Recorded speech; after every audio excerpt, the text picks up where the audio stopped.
मौत से पहले मर चुका हूँ, इस जिंदगी से थक चुका हूँ। कोई ऐसा तरीका बता दे है जिंदगी कि याद आ जाए बचपन वाली मस्ती जो मैं भूल चुका हूँ।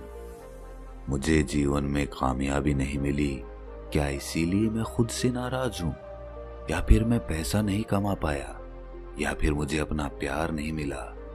ये सारी चीजें मुझे उदास बना रही है, या मैं खुद ही अपनी उदासी का कारण हूं? अक्सर इंसान अपनी उदासी के लिए हमेशा दूसरी चीजों को दोष देता रहता है, लेकिन जरा सोचिए कि मैंने क्या खोया, क्या पाया। ये सब एक तरफ और मेरी उदासी एक तरफ, क्या इन दोनों बातों में संबंध है? क्या मेरी उदासी का कारण मुझे समझ में आता है? शायद मेरे कहने से आपको ये बात समझ में ना आए, लेकिन आज की जो बोध कहानी मैं आपको सुनाने जा रहा हूं, उसे सुनने के बाद आपको खुद ब खुद पता चल जाएगा कि आपकी उदासी का कारण आप स्वयं हैं, ना कि कोई वस्तु, कोई लक्ष्य या कोई हार या कुछ खोना। ये सारी चीजें जीवन का एक हिस्सा होती हैं। इसके बिना जीवन अधूरा होता है, लेकिन हम अपनी अज्ञानतावश अक्सर अपनी उदासी का कारण इन्हीं चीजों को मान लेते हैं और हमेशा उदास रहने लगते हैं। इस बोध कहानी में आपको ऐसे वैज्ञानिक तरीके पता चलेंगे जो आपकी उदासी को जड़ से उखाड़ फेंकेंगे, और उसके बाद बचपन की वो मस्ती जिसे हम भूल चुके हैं, वो फिर से हमारे जीवन में लौट आएगी। फिर से खुले आसमान में उड़ते हुए पक्षियों की कतार आपके दिल में आनंद पैदा कर जाएगी।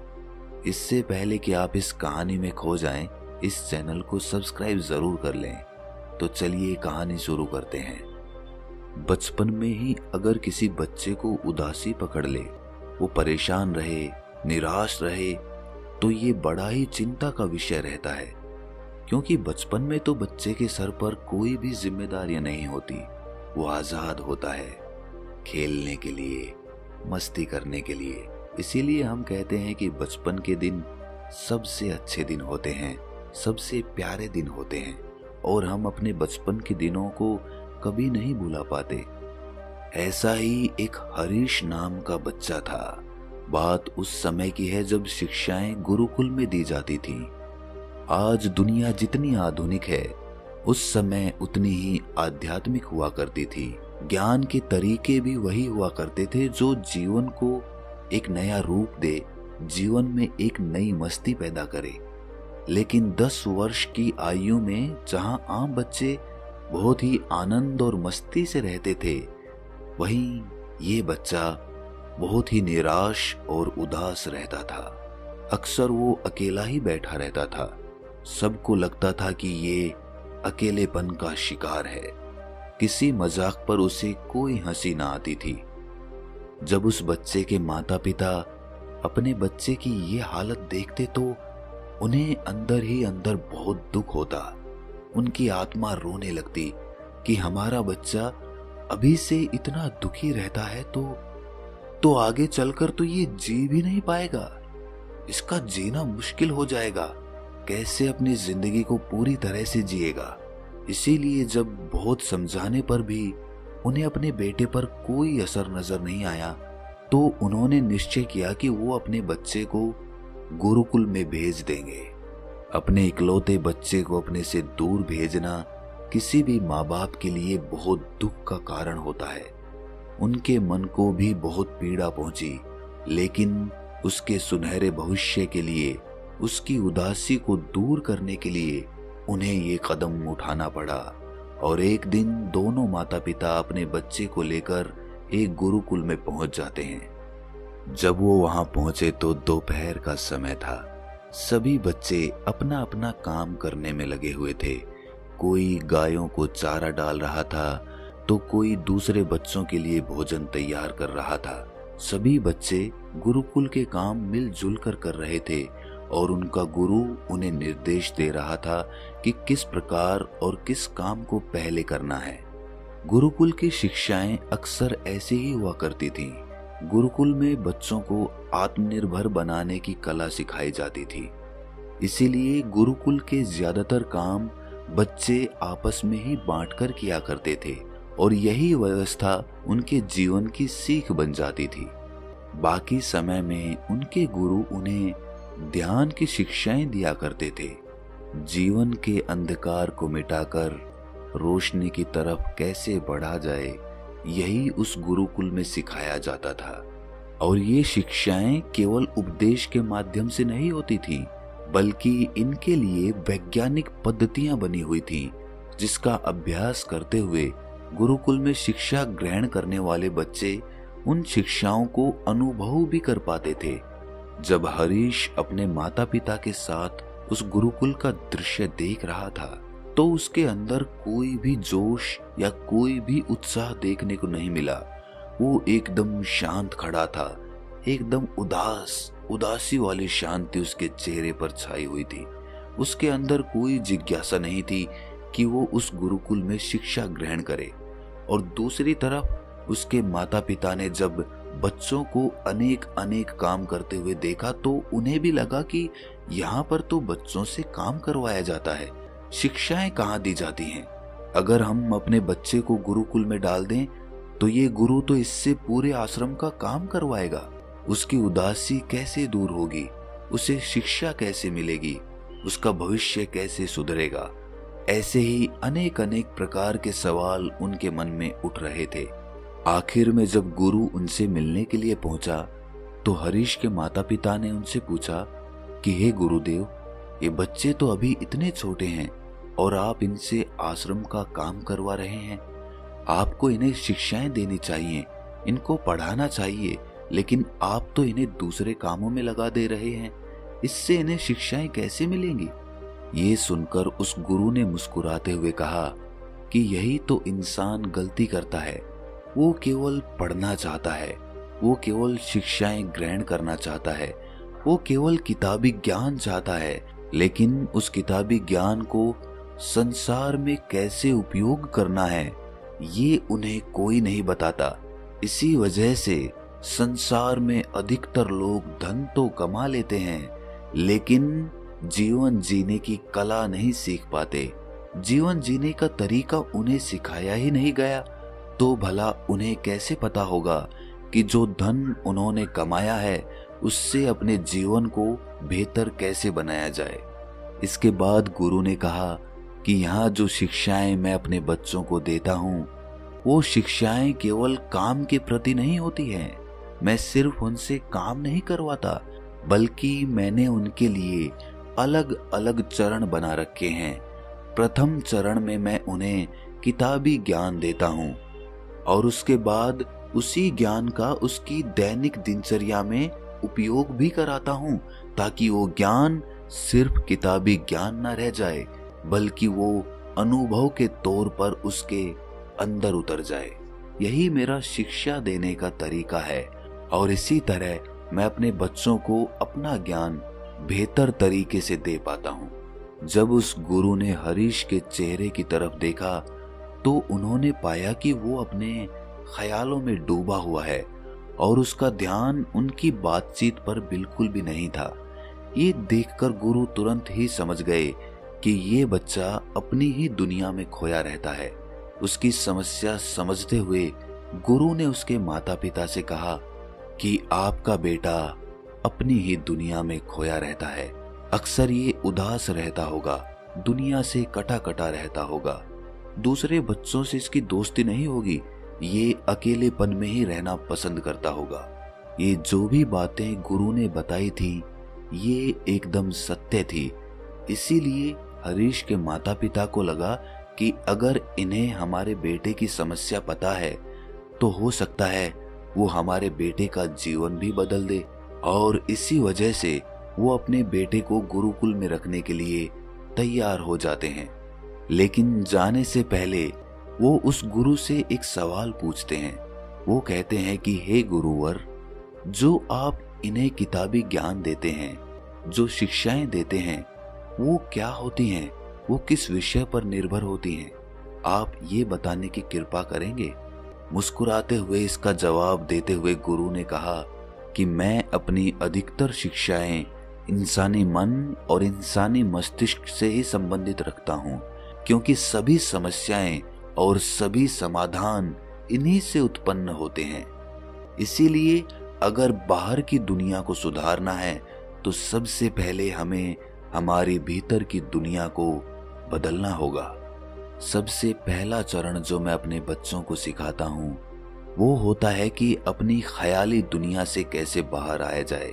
अक्सर लोग अपनी ख्याली दुनिया में ही जीते रहते हैं। उनके विचार नाना प्रकार के विषयों में भटकते रहते हैं। इसीलिए सबसे पहले उनके मन को ख्यालों से खींचकर वर्तमान में लेकर आना है, यहाँ पर उपस्थित करना है।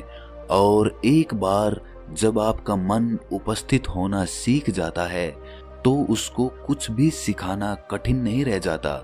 अब आप इस मन में कोई भी चीज, कोई भी बात, कोई भी ज्ञान बड़ी आसानी से डाल सकते हैं।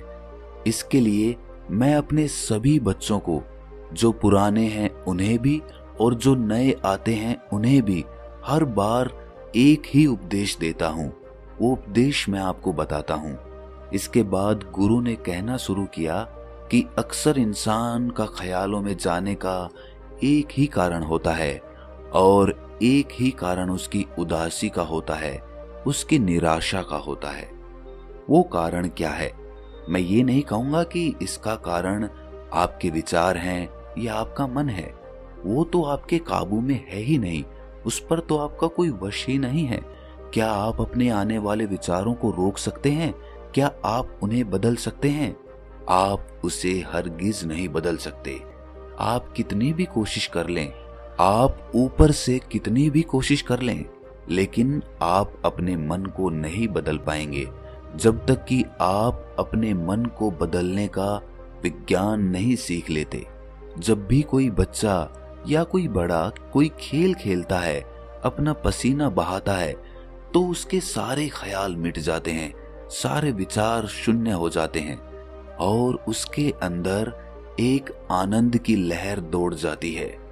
भले ही वो बच्चा कितना भी उदास क्यों ना रहता हो, कितना ही निराश क्यों ना रहता हो, कितना ही अकेलेपन में क्यों ना रहता हो, लेकिन जब उसके शरीर से पसीना निकलता है, मतलब जब वो मेहनत करता है, तो उसका अकेलापन, उसकी उदासी कुछ पलों के लिए तो दूर हो ही जाती है। ये तो हम सभी महसूस कर पाते हैं।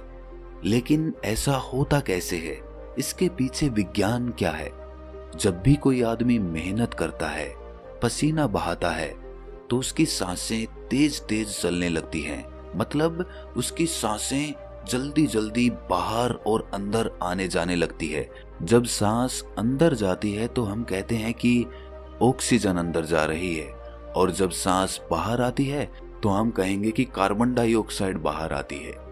अब जब मेहनत करने वाले इंसान की सांसें तेजी से चलने लगती है तो साधारण रूप से ज्यादा ऑक्सीजन उसके अंदर जाती है और ज्यादा कार्बन डाइऑक्साइड बाहर आती है। इसीलिए जब हमारे खून में ऑक्सीजन की मात्रा या कहें कि शुद्ध हवा का स्तर हमारे खून में बढ़ने लगता है, तो हमारे खून में बढ़ने लगता है तो हमें आनंद की प्राप्ति होती है। हम ख्यालों से लौटकर वर्तमान में वापस आने लगते हैं।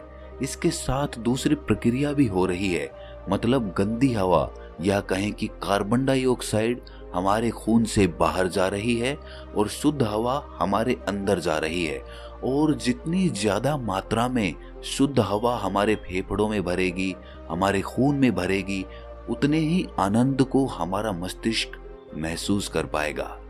इसीलिए सबसे पहली और सबसे जरूरी सीढ़ी होती है कि अपने खून के अंदर, अपने फेफड़ों के अंदर शुद्ध हवा ज्यादा से ज्यादा भरनी और गंदी हवा ज्यादा से ज्यादा बाहर निकालनी। और इसके लिए मैं अपने शिष्यों को कोई खेल नहीं खिलाता, उन्हें भगाता दौड़ाता नहीं हूँ। उन्हें बैठाकर प्रतिदिन रोज सुबह 2 घंटे उस प्रकार के योग अभ्यास कराता हूँ जो सांसों से जुड़े होते हैं। इसीलिए जब कोई भी इंसान नित्य रूप से अपने शरीर के अंदर ऑक्सीजन की मात्रा बढ़ाने का प्रयास करता रहता है, ये प्रयास योग अभ्यास से भी हो सकते हैं या फिर ये किसी खेल के माध्यम से भी हो सकते हैं या नाच गाने से भी हो सकते हैं, तो वो इंसान आनंद की तरफ अपना पहला कदम बढ़ाता है और यही कदम उसकी ध्यान की सबसे पहली सीढ़ी बनता है। ये उपदेश खत्म करने के बाद गुरु ने हरीश के माता पिता से कहा कि आप हरीश को 3 महीने के लिए मेरे पास यहीं गुरुकुल में छोड़ दें और 3 महीने बाद आप खुद अपने बेटे में बदलाव महसूस कर पाएंगे। ये सुनकर हरीश के माता पिता उस गुरु को प्रणाम करके और हरीश को उनके पास छोड़कर वापस चले जाते हैं। जब वो 3 महीने बाद वापस वहां पर आते हैं तो उनकी आंखें खुली की खुली रह जाती हैं। वो हरीश जो हमेशा उदासी में रहता था, हमेशा अकेलेपन में रहता था, कभी कोई काम नहीं करता था, आज वो एक गाय को नहलाने में लगा हुआ था और वो भी अपने मित्रों के साथ हंस हंस कर बातें भी कर रहा था। ये दृश्य देखकर हरीश के माता पिता के मन में बहुत संतोष पहुंचा, उन्हें बहुत खुशी मिली और उन्होंने गुरु को प्रणाम करते हुए कहा कि हे गुरुदेव, ये वैज्ञानिक प्रणाली जो आपने बताई है, ये समस्त मानव जाति का जीवन परिवर्तित कर सकती है। ये विधि केवल बच्चों के लिए नहीं है, अपितु समस्त मानव जाति के लिए है। इन 3 महीनों में हमने भी आपके बताए अनुसार इन विधियों का पालन किया और हमारे अंदर भी हमने एक अभूतपूर्व बदलाव महसूस किया। हम धन्य हो गए आपसे ये ज्ञान लेकर। इसके बाद उन्होंने गुरु को प्रणाम किया और अपने बेटे को लेकर अपने घर की तरफ रवाना हो गए और पीछे से गुरु अपने शिष्य को जाते हुए देखता रहा। तो दोस्तों, कैसी लगी ये कहानी आपको कमेंट सेक्शन में जरूर बताना और अच्छी लगी तो इस चैनल को सब्सक्राइब जरूर कर लेना। तो मिलते हैं किसी अगली कहानी में, तब तक के लिए अपना ख्याल रखें।